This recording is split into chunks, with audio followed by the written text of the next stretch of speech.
David Bernard here with the episode 7 of the David Bernard podcast, and today is Monday, May 17th, and we are going to be previewing the 2021 hurricane season and also taking a look back at the historic 2020 hurricane season. For the first time, I am bringing on the entire Fox 8 weather team. That's right, Bruce, Nicondra, Shelby, and Zach are going to be joining me. Also, a reminder, our special this year, Weathering the Storm 2021, will air on June 1st at 6:30.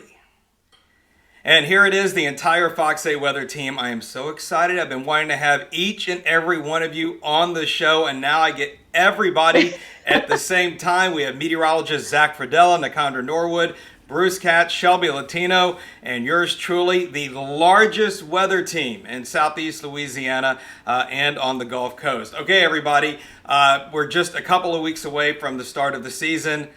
I kind of cannot believe we are already at this place after 30 storms last year. Part of what we're going to be doing today is previewing our Weathering the Storm special that's going to be airing on Fox 8 June 1st at 6:30. Bruce, you were looking back at the season for your story coming up on Weathering the Storm, and just what are a couple of your observations about what we went through this past season?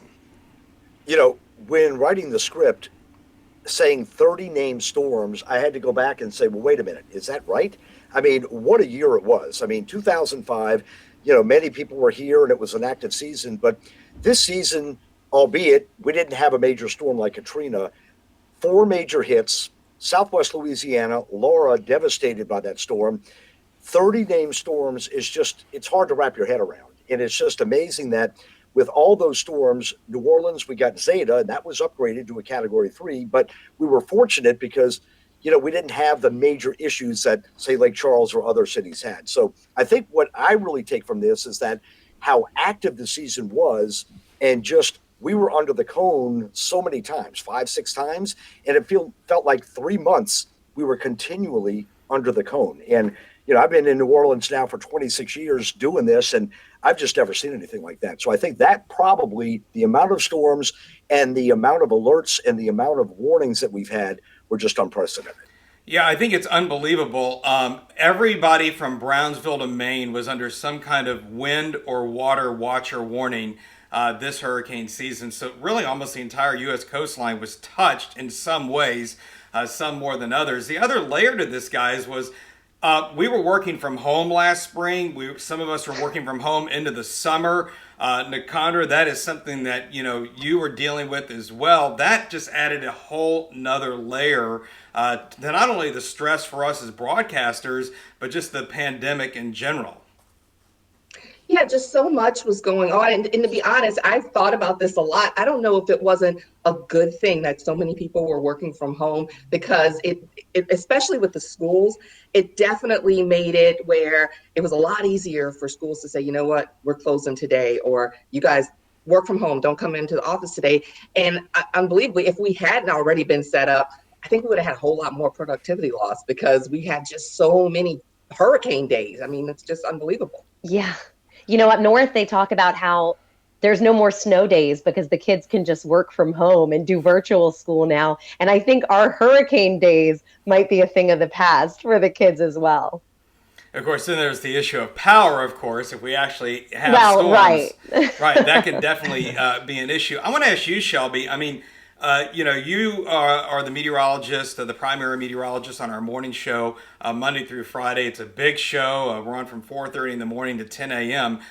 Yeah. You were getting more information coming in every hour, which seemed like almost daily with the number of storms, because we were in the cone. How many times, Zach, were we in the cone? Do you remember? 5? 8 or 9. I think. Oh yeah, we were actually in the cone like 8 or 9 times. So what was it like to just be receiving information like that almost continuously? It was constant. And, you know, there were a couple of times, if you remember Marco and Laura, where we were talking about 2 storms being in the Gulf at the same time. And it was a lot of information to try, and especially, you know, during the morning shows, short hits. You're trying to keep things condensed. People are trying to get out the door or get on with their morning. So you're trying to keep things short and concise, but it was a lot of information to deliver, to kind of take in, and then get out to the public. with a pretty quick turnaround. So all I remember from the season is just constant. I mean, it was a constant barrage of information.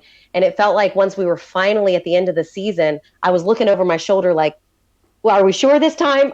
Is this really the end? Did we really make it to the end?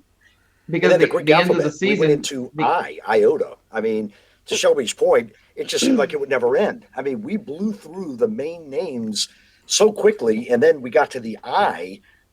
It was amazing. and Yeah, like everybody the end had of to the season, review their Greek alphabet. Zach, Right. I don't want to get too deep into this because when we talk about Hurricane Laura in a few minutes, we're going to get a little bit more into it. But Zach, the rapid intensification this season, that was once again one of the big stories like it has been in previous seasons. I mean, it's amazing that we're seeing more and more of this every single year, and it's all driven by the water temperatures of the Gulf. They're being either well above normal or record-breaking every single season, and we're talking intensity rates that are increasing like 65, 75 miles per hour in within 24 hours, and that's that rapid intensification, and that's the worry for New Orleans and Southeast Louisiana because of our evacuation process. It takes time, and sometimes you don't have that time. So let's kind of break down what I think were, at least for us, the three main threats this year: Zeta, Sally, and Laura. And of course, Zeta was our direct hit. And Nicondra, you're going to be leading off weathering the storm this year with Hurricane Zeta, which of course was our main impact. It was our first hurricane since Isaac in 2012. So we went, my math always starts to fall apart. 8 years. 8 years. That's 8 years, yeah. We went 8 years without a direct hit on Southeast Louisiana, which is getting right on the edge and on the outside of what we would expect for a return frequency of, say, at least a Category 1 or a Category 2 storm. What do you think some of the takeaways are with Zeta? Were there any surprises? Were there maybe some things that we should do differently in preparing for what I would call a garden variety hurricane like Zeta? Well, I think one of the things is that we had been under threat for so much and so long of the season that by the time we got to Zeta, which really was our storm, a lot of people had kind of said, okay, and dialed it back, and then were a little shocked, especially by the fact that, a lot of times we haven't seen the real brunt of the storm in our big population centers in Jefferson Parish, in Orleans Parish, in St. Tammany. We've missed a lot of that eye wall action. And in Zeta, we got it.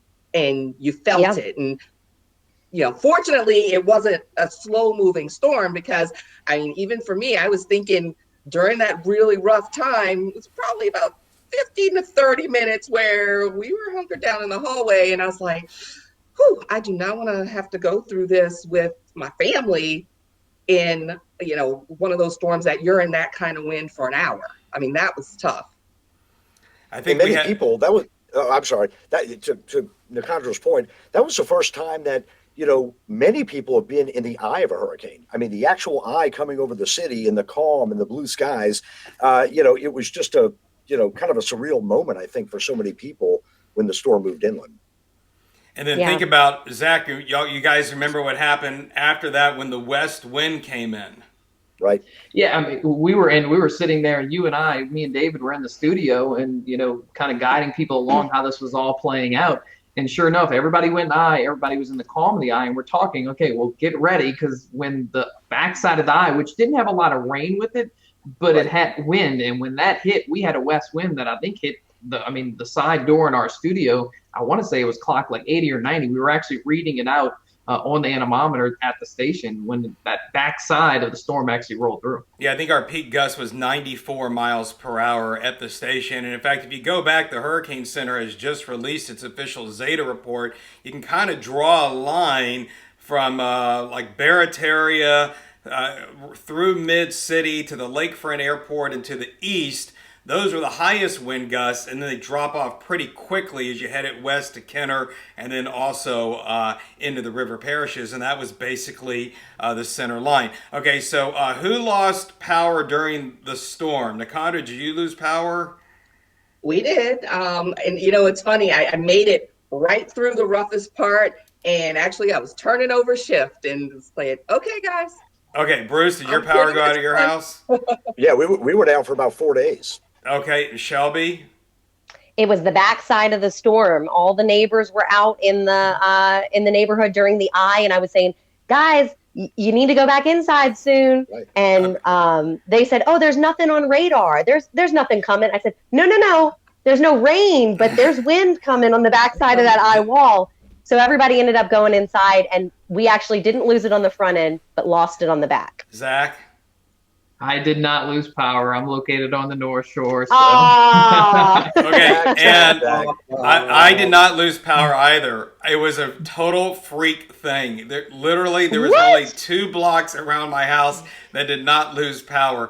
But the point of all this is that 90% of the South Shore, the immediate metro area, lost power, and Zeta was a Category 1 storm with Category 2 gust is basically what we saw here in the city. And it was fast moving. It shows you how vulnerable our infrastructure is and how dependent on electricity we are. I've made this point for years and years now that the storms of the 1970s aren't as impactful as the storms of today, because everything we do today is reliant on electricity. And, the youngins on here like Zack and Shelby, may not remember, but when you used to check out your groceries, you just had the little punch thing. They just manually punch in the prices and you get your little receipt or whatever. But, everything from the grocery store to you name it, requires electricity today. So you guys don't know what it was about.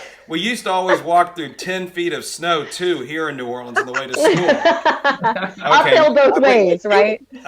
David, I bet you they don't remember the credit card slider. You would put it in, and you would have basically a slider.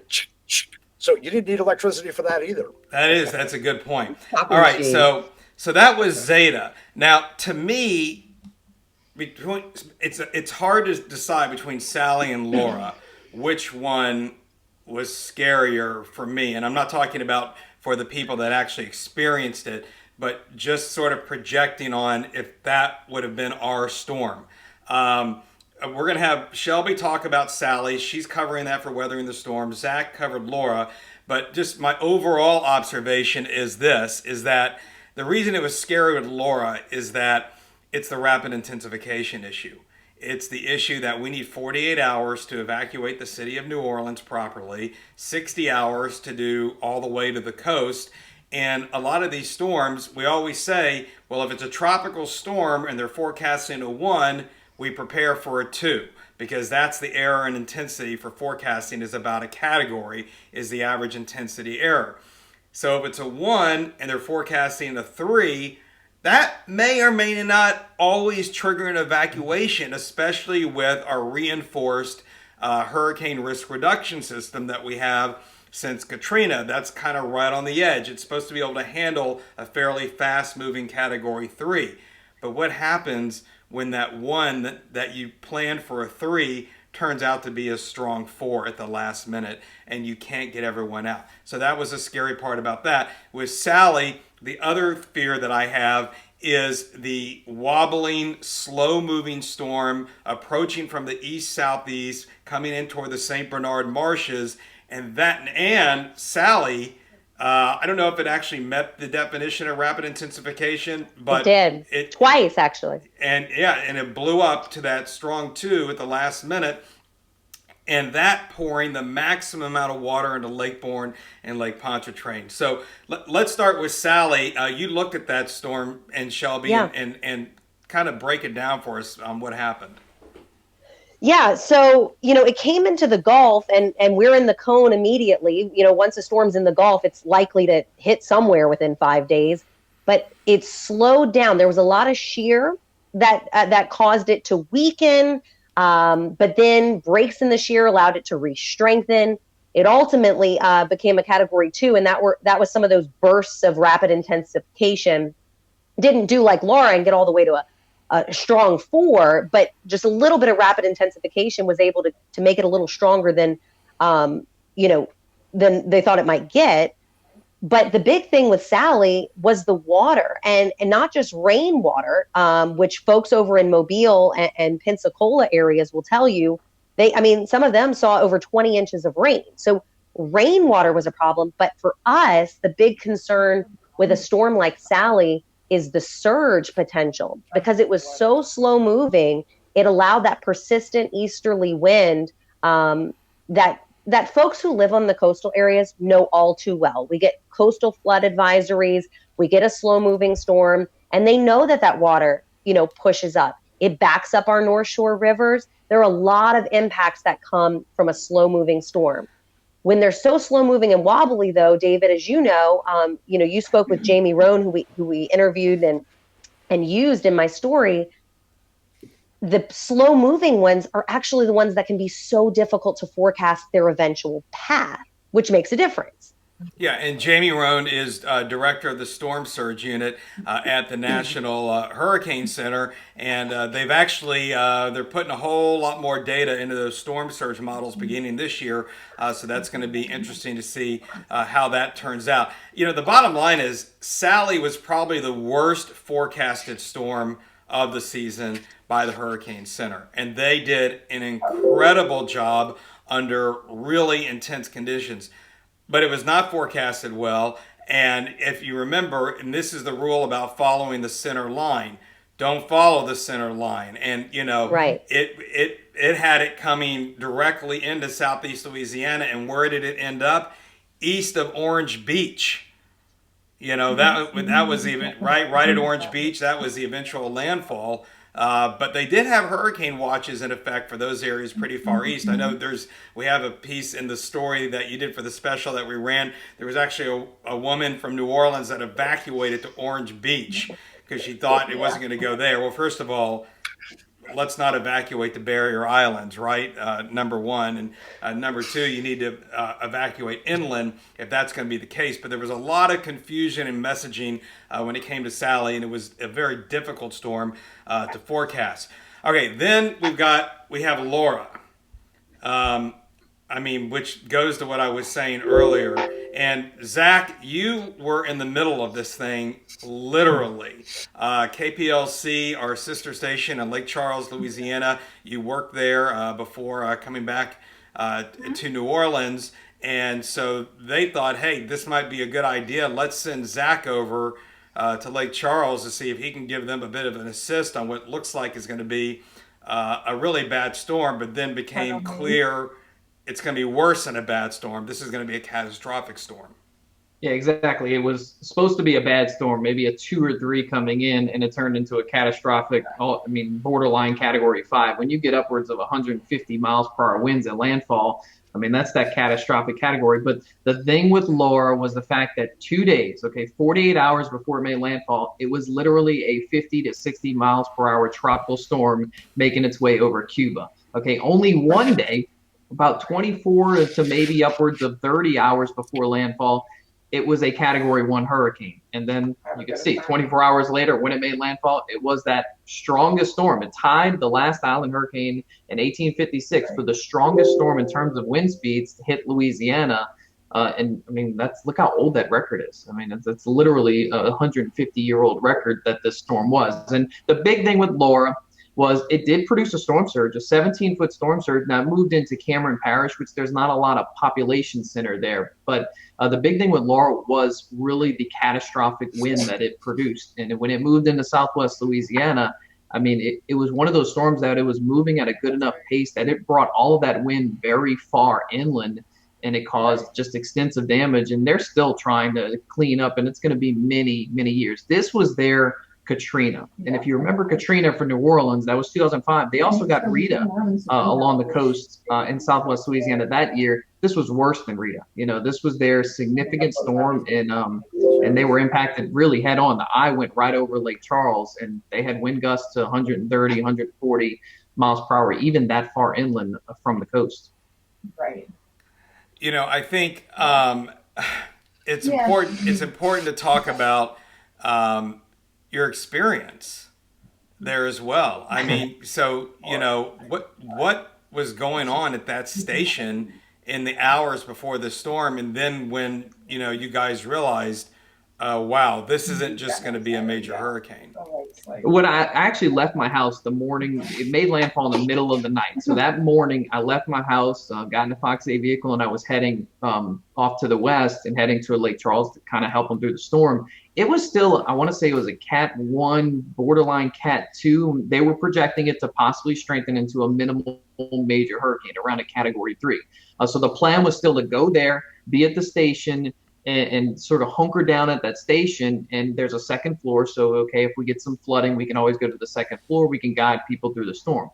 When I actually pulled up, which was in the early afternoon there, it was already that Category 4. It did its rapid intensification phase all morning long, and it was that 145, I think, and it was only going to go up 5 more miles per hour to 150.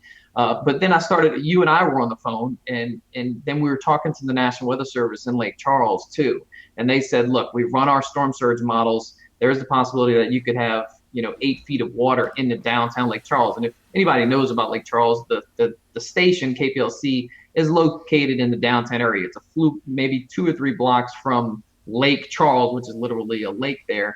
So saying there's going to be 8 feet of water in here, that's probably going to take out all of the equipment. What's the point of staying here? And it was at that moment, within about 2 hours of me driving there and being there, that they decided, let's go to Baton Rouge. We can be of more help if we get out of here and get out of towns where we can at least be broadcasting to, social media sites and the app and all of those things. And we always talk about when we have severe weather, a lot of people go to that app. That app is a great tool to have. The Fox 8 Weather app every station has one. KPLC does too, but the Fox 8 Weather app, it's a great tool to have because no matter where you go, you can watch us live. And in the event that you have a significant storm, that turned out to be a great source of information, and along with, people watching really all over the country. I'm interested in the emotional aspects of this as well. And Bruce and Nicondra, I kind of want to get what you feel about this. Bruce, thinking back to Katrina, and you see the satellite pictures, and all of a sudden that Friday night late, you realize the model shift, you look at the satellite, and all of a sudden you're looking at this storm going, my God, this is what we've always feared. Nicondra, you're sitting there as a forecaster, and you see a storm like Laura, and all of a sudden we see this eye just clearing out and rapidly intensifying. I want to talk a little about our jobs as forecasters, but also, as human beings. I mean, Bruce, why don't you kind of go back to that experience, and Nicondra, what you were thinking, because we all know people all along the Louisiana coast. I mean, we all know people that were impacted by these storms, so it's personal to us, not just from a professional side. Right. I mean, it's personal because this is our home, and just like anybody else, my home could have been flooded, could have been blown away. We all have pets. We all have people with special needs. And the fact that that Friday night, when the storm continued more westerly and the Hurricane Center had it more still, Mobile, Pensacola, on air, I kept saying, the farther west this goes, the track has got to shift. And this is Katrina. This is Katrina. This is Katrina. And, that night into Saturday, it continued more on a westerly track. And then I remember the trigger point on Saturday when we went from Mobile to basically New Orleans in one hit on the track. And at that point, everybody started to just freak out, go crazy. And that early morning Sunday, when the eye was basically 24 miles wide, and just how perfect it was and the size of the storm. And I'll never forget too, the pressure was falling so quickly that the winds didn't correlate yet to the surface. So as the pressure was falling, we were saying the winds at that point were 130, 140, but in general, they were up to 150 or greater. So when you had that big of a pressure fall, this thing is really coming together. So at that time, many people were saying, I may try and weather the storm. I may try and stay. But at that time, it was like we had a small window where when people woke up that morning, on that early morning, Saturday, Sunday, and saw this, they had to get out. And it was, I'll never forget, I was flown from my station from the Superdome on a helicopter to a Baton Rouge station where we broadcast from. And it was the most weird thing because that was the first time that contraflow was actually activated. So flying over the interstate was our path to Baton Rouge. To see all cars heading out was just so surreal. And at that point, it's like people are really taking this thing seriously. And just, Nicondra, like, what's the personal side of this for you, going through these storms? And of course, knowing a lot of folks in the river parishes and parts of those areas that are susceptible to storm surge near the lake and maybe don't have the kind of levee protection that they'd like to see. One example I want to bring up that I meant to bring up during Zeta, I did a Zoom the other day with St. John Emergency Management, kind of for their hurricane season kickoff. And the first thing they nailed me with was, David, when you showed the 6-foot inundation in the southwest corner of Lake Pontchartrain, or the possible 6-foot inundation in Lake Pontchartrain, that really triggered our population. Now, of course, they didn't get 6 feet. I think they got to 4.4 at the Bonnet Carry, I think was the peak. And because Zeta was so fast and moved out so quickly. But, how do you manage the personal versus the professional when we're in these crises like this? And especially like last year when it seems like it's one after another. I mean, it's hard. And, the other thing is, I'm getting those questions in my inbox because, we're all on the air and we're doing it. But then I really try, and I know all of you guys have been doing a better job. It's like, don't forget, river parishes are our people too, because I think sometimes it does kind of fall by the wayside. And I know, growing up, we were able to watch Baton Rouge, we were able to watch New Orleans. And some people are like, well, who's supposed to cover us? Who's supposed to take care of us? So we really try to make sure that we reach out to river parishes, and especially when you talk about being right on that Lake Pontchartrain. When you say 6 feet, that doesn't sound like a lot, but that 6 feet is, that's what Isaac pushed in. That's what devastated, much of LaPlace. So it's really hard to parse those numbers. Another area that, we have to focus on sometimes that is not even technically a part of our coverage area, but the folks there rely on us, is in Morgan City. And during Laura, I did an interview with our Spanish partners, and we were getting a ton of people that were in that area, and they were scared and concerned because, they were in that hurricane warning. So you really feel the pressure at those points. Being a meteorologist is a privilege, and it is something that I really appreciate, that I am making a difference. And on a sunny day, it's not, it's like, okay, great, it's sunny, it's great. But in those bad weather situations, that's where you really have to take it to heart. And I know you guys all feel the same way. And I think with Shelby, this is a good point to bring up. We're really lucky. Zack, you're a West Banker. You were born there. You live north of the lake now. We've got Nicondra from the river parishes. Bruce, a lifelong Jefferson Parish resident, outside of a few stints in TV when you were getting started, as we all do. And Shelby, you've got ties to the North Shore, and you still do. And the North Shore, that is one thing, we've got to pay attention to each area that we cover, because they all have different threats, whether it's south of Interstate 12 in storm surge areas or wind impacts farther to the north. River impacts, wind impacts to the north for sure. I get the North Shore folks, my dad is a firefighter, my mom is a teacher. So from the school board to the emergency people up there to the first responders up there, I'm always fielding questions, just like Nicondra, about, what can we really expect? It's always funny to me that folks think we're hiding something and we're not telling you what we really think on air, because we are. I tell them exactly what I just said on TV is what I'm about to tell you now. But it is, as Nicondra described, it is a privilege, and it's really special to be able to forecast for your hometown and your home area, because I think there's a lot more nervous energy there as well, but a lot of good pressure. You really want to do a good job, because it's not just anybody you're forecasting for. It's your family, it's your friends, it's your home. So yeah. And before we look ahead to the next to this season coming up, and kind of get some thoughts on what the long range forecasters are seeing out there, you guys know my mantra. I adopted this from my longtime friend, mentor, and former coworker, Brian Norcross. Precision is the enemy of accuracy. And of course, for folks out there listening, what do we mean by that? Well, what it means is sometimes I think today, for instance, we've got our weather apps, you've got that hourly forecast.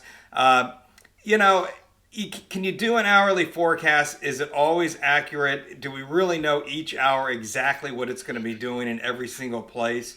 No. I think they do a good job of giving an idea of what could be happening, but it's even more important when you come to something like a storm, something so large as a hurricane that has such major, large-ranging impacts from wind and water, that if we try to be too specific, if we try to tell people exactly it's going to do this here, a lot of times you're going to be wrong. And it's better to warn as broad as possible, but yet still within the realistic confines of what we think the science can do. And I think we do a good job of communicating that. And that's the same way that emergency managers and everybody's parish make evacuation decisions. Okay, it's on a probabilistic range. It's based on probabilities of things happening, and that's how we trigger whether or not we're going to have evacuations, or say how much rain or wind is going to do. And I think we do a good job at Fox 8 of adhering to that, not just during storms,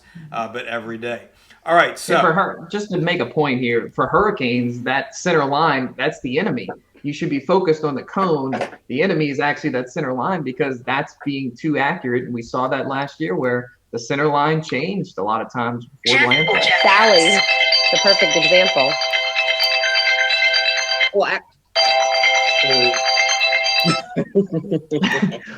oh, I was going to say, actually, I feel like that surge in Laura is one of the great examples of how you just have to be prepared. And then sometimes we get lucky, because I think a lot of people, unfortunately, as devastating as Laura was, they're thinking, oh, well, at least we didn't get the surge and surge. We did get the surge. We just so happened to be lucky that it went into mostly a swamp refuge area where it wasn't a lot of homes. A couple of miles, and that would have been a completely different story on surge flooding. So it's so specific at where it is. You can't go on that, because it's just a mile here or there can change things so dramatically. Okay, so a little bit of a pop quiz here, and you can pipe up if you know the answer, because I don't know, Zach, you may know the answer because we worked on it the other day, but No fair. Okay, first of all, No fair. what was the last named storm of the season? Iota. Okay, and what was the strongest storm of the season? Oh, did it hit Central America or South America? Out of all the 30 Central storms, America, I mean. What was the most intense storm of the season? Was It was what? Iota. Iota. The Yeah, last that's Iota. storm of the season in November It was ended up Iota. being the most intense 160 mile per hour Category 5 hurricane, and it also was the latest Category 5 hurricane on record. So I thought And that was four. like crazy. 4 of the last 6 storms of the season were all major hurricanes. When has that ever happened? Right. Anyway, right. I just thought it was amazing that after everything that happened, that the most intense storm from a meteorological standpoint, it was a 4 when it went into Nicaragua, but at one point in the Caribbean there, it reached Category 5 strength, and it was the only one to do that this Wasn't past it season. really close to another big one earlier that season, just like Laura? Well, yes, Ada. Ada was a Category 4, and it hit 13 days before Iota. So yeah, Nicaragua. Yeah, those people couldn't catch a break. No, and just none of like- us could catch a break, it felt like. Right. And, the other amazing thing, just kind of summing up last season, it looks like the damages are somewhere, last I looked, around $65 billion. But considering the number of storms we had, that amount of damage was exceedingly low. And that was mostly thanks to the storms hitting lower populated areas. In other words, Zeta moved very quickly over our area, which limited the damage. But Laura and Delta hit southwest Louisiana, which of course is not a Houston, and Sally hit parts of the Panhandle, which isn't the same as a slow-moving or intense storm hitting here, or say the Tampa Bay area. So I don't know if that's any good news out of last year, but I guess I was looking for just any kind of nugget. All right, looking ahead to Maybe for this the year. insurance company. Yeah, exactly. Looking ahead to this year, what do we see so far? I think my biggest concern I see so far, and Dr. Phil Klotzbach at Colorado State University talks about this, the subtropical Atlantic water temperatures. So the water temperatures that kind of run off of Florida, near Bermuda, like north of the main development region, as we call it, the islands to Africa, those are running really warm, just like they did last year. And the subtropical Atlantic running warm is sometimes a precursor to a active season. Anybody else been reading or looking at anything else? So one thing Zach mentioned earlier is about how those really warm temperatures can lead to some of the rapid intensification that we saw last year. But a point I wanted to make was that it also can lead to much higher rainfall totals. When you have that much heat, you get a lot more moisture in the atmosphere. And oftentimes in these storms, my story for the special was on Sally, over 20 inches of rain in that slow moving storm that just kept dumping rain. So oftentimes our brains go straight to wind speeds or to storm surge. But for our folks on the North Shore who live near rivers, you got to think about these big, heavy rain events too. And warming waters make me concerned for not just stronger winds, not just storm surge, but also heavier rainfall events. And a small piece of good news. Oh, go ahead. A small piece of good news that actually came out, I think, in the past week is La Nina is no more. We've actually moved into neutral conditions. And look, La Nina, that's what leads to multiple storms, especially late in the season, which we saw last year. It's not perfect. We want to go to El Nino, and El Nino would sort of shut down hurricane season for the most part. But no indication that's going to happen this year. But neutral is a step in the right direction. It is. Well, but the waters are still warm. I mean, Zach, you shared the Gulf waters. They're well above average, already in the season. So it's not to say that, the waters aren't warm or even warmer than normal. They are. But again, that is a little nugget of good news. I think when I shared that information about La Nina, I was like, good, not great. Like we'd rather see it, El Nino or some cooling waters or something. I will say, that grain of salt. I will say, go ahead, Nicondra. I was just to say, just listen to all that grain of salt, because then, you still talk about sometimes it's that El Nino year with the one big storm late. That's the big issue. I mean, that happens. Yeah. Andrew is the one that jumps to mind first. One thing, and we should probably do a story on this, and maybe Zach, this would be a good tracking the science for you, or Nicondra, I may have you, just go ahead and do this story. I have gotten a lot of emails, and by a lot, over half a dozen, but on the same topic, and this is just within the last week or two. We're now at our third wettest spring on record. There's a decent chance we're going to break the record, or at least get close to it, because it has been so wet, and people have been wanting to know what is going on. And what I've told them is a lot of this is the Gulf. The Gulf has been exceedingly warm, especially the past decade. We have accurate observations, satellite observations of water temperatures going back to about 1980. And if you look at the last 40 years, the last decade, the Gulf has been running at record levels. So to Shelby's point, we have warmer temperatures, which is more moisture, more water vapor, and it is leading to heavier rain events. And certainly we're seeing that this spring. Well, guys, this has been really fun. How about that? Episode 7, the David Bernard podcast. I got everybody together.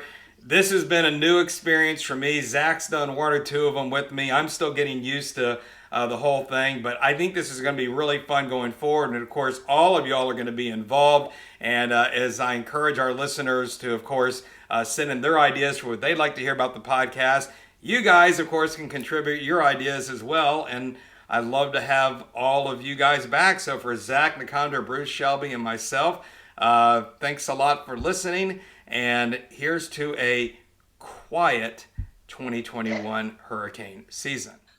So there you have it, a preview of what is ahead for 2021 and a look back at what was an historic season indeed. 2020. Reminder, our Weathering the Storm special will be coming up on June 1st at 6:30 p.m. If you're watching this podcast, a reminder, if you'd like to listen to it, we're available on all your usual podcast apps. And if you're listening and you'd like to watch, we have a video version. You just go to our website at fox8live.com/David. Thanks for coming along, everybody, and I'll see you soon on episode 8.